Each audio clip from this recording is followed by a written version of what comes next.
Hello students, welcome to the third session of this course 207. In this session, we are going to be discussing on the characteristic of microorganisms. These organisms we are talking about, they are those that cause diseases in man. In this session, we are going to discuss, to have a look at one of them, which is bacteria. This organism can survive within the body and also outside individual cells. Some of them we call aerobes, require oxygen for growth, while others we call anaerobes, can also grow without oxygen.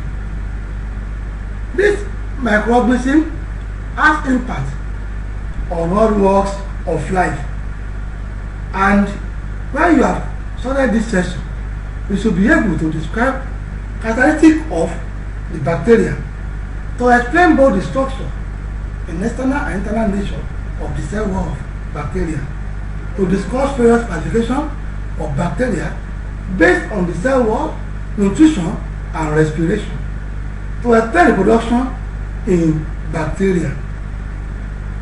This diagram shows the structure of a bacterium.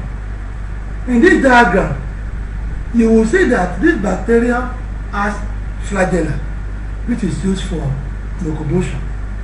It has a cell wall. It has chromosome, cytoplasm, and cell membrane. When you talk of characteristic of bacteria, they are prokaryotic.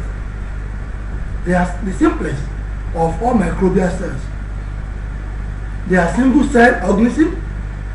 They have distinctive cell wall which contain peptidoglycan. They lack true nucleus, but they have region of nucleus, what they call nuclear region, where DNA is floating freely. They also have cytoplasmic membrane.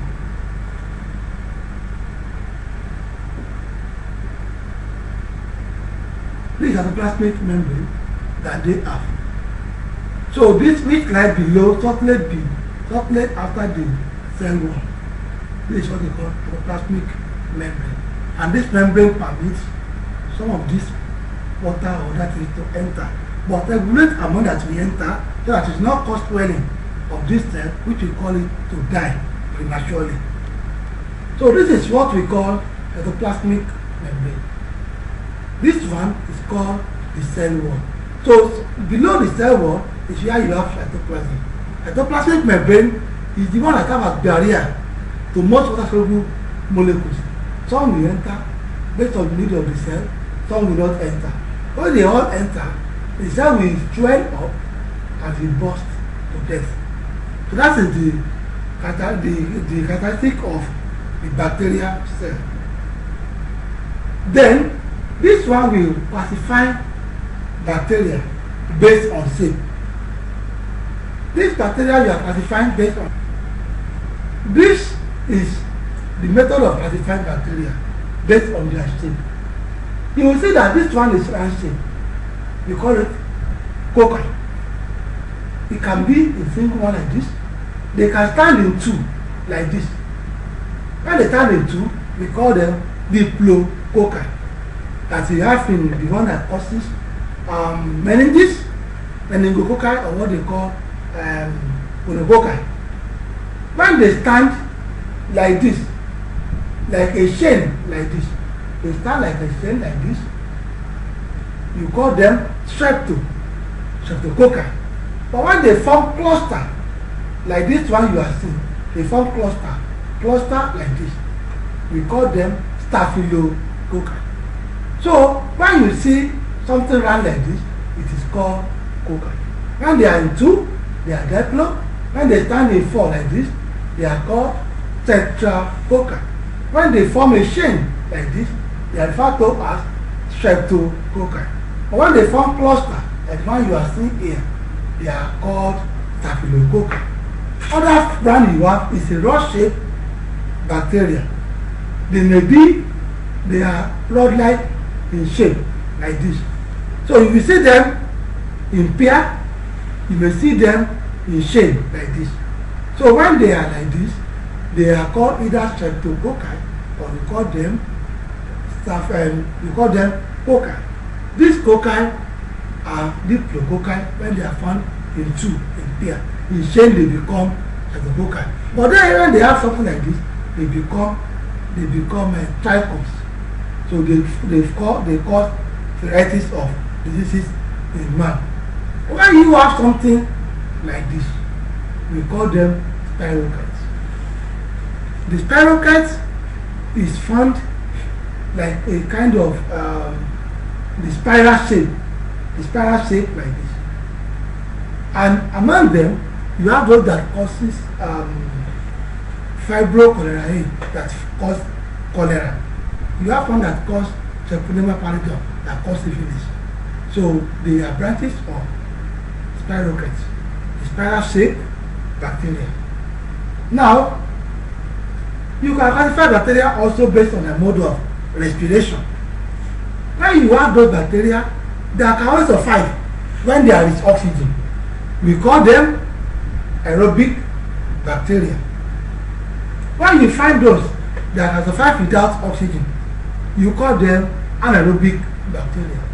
And these bacteria include Clostridium species, those ones that cause tetanus, because Clostridium tetani. And then you have what they call facultative microorganisms or facultative anaerobes. They are those bacteria that are aerobes in nature. They can only live where there is oxygen. But when there is no oxygen, they can also survive. So they can live in both aerobic and anaerobic situation. That is why they call them facultative anaerobes. Also, you can classify bacteria based on their composition of cell wall. The cell wall will be gram positive or gram negative. This was discovered by a scientist that is called Danish. What he did was to stain the bacterial cells. Like I said, it was postulated by a man, a Danish physician called Christian Daniel. Christian Gram stained the microbial cells, bacterial cells, and found out that some of them retain their color after being washed in a chemical, while some of them do not retain their color. So those that retain their color after being washed were referred to as gram positive. Those that do not retain their color after being washed in that chemical are those that are referred to as gram negative. So it is also used to classify bacteria as either gram positive or as gram negative.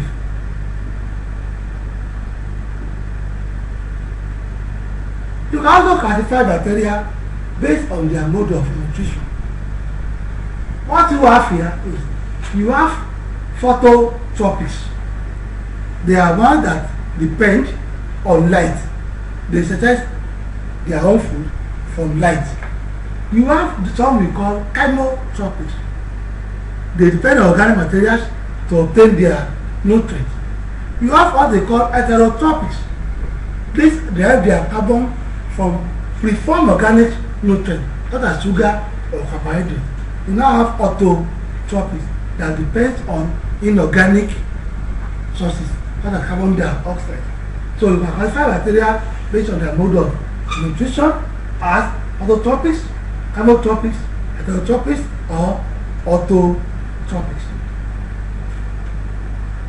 This diagram is showing you the production of bacteria. Bacteria reproduce by binary fission.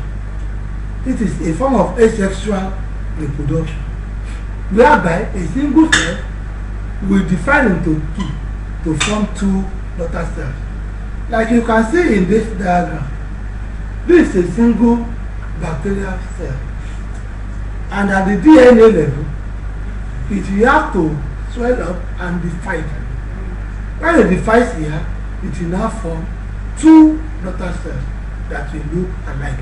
So when the cell begins to divide, they will now form two daughter cells. It is referred to as binary fission of asexual form of reproduction. And now you have known this, we have concluded everything about discussion of bacteria. When next we meet, we shall be discussing other microorganisms of medical importance. Until then, thank you for listening. I think we meet in the next class.